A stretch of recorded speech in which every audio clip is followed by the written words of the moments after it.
Guest at Marris Consulting series. I'm here with Ian Heptinstall, and we've been sharing stories about capital construction projects, which is Ian's expertise. And he was telling me the fascinating case of a world best practice case, and I wanted you to tell us all about it. Okay, this is a tall building, well over 100 stories tall, 200,000 square metres of commercial and office space, residential space, about 7 million man hours were used in its construction, so a very sizable construction project at the time. Okay, and it was a real success with a lot of best practices in it. It was certainly a success.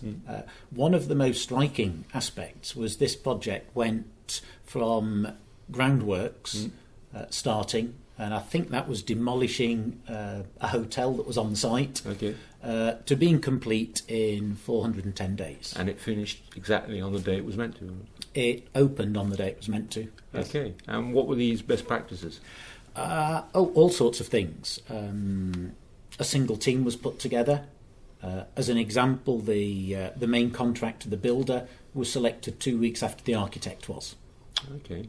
So clearly the architect had not done a detailed design to get bids in what the industry might call a typical approach of design, bid and build. And this is very close to the project alliancing you talk about in your book? It could do. Contractually it probably wasn't, but behaviourally definitely it was get a team together. Okay. It maximised the amount of prefabrication. So it did as much building in a factory as it could, and the site became more assembly rather than starting with basic raw materials.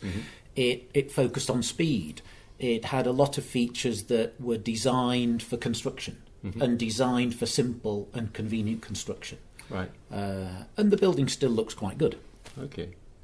Right. But they did forget to do the internet connections and stuff, I think, initially. Yeah, it wasn't really very well cabled for a digital environment. And why was that? Because the internet hadn't been invented for about 60 years. Oh, I see. What building is this? It's the Empire State Building in New York. Oh, I guess 1931. Yes, it opened in 1931. The project started in 1929.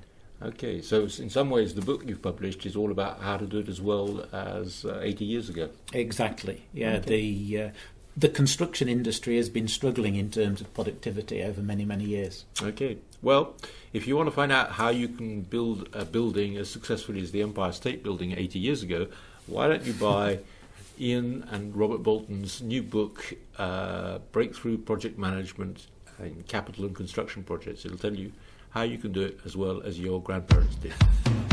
Thank you, Philip.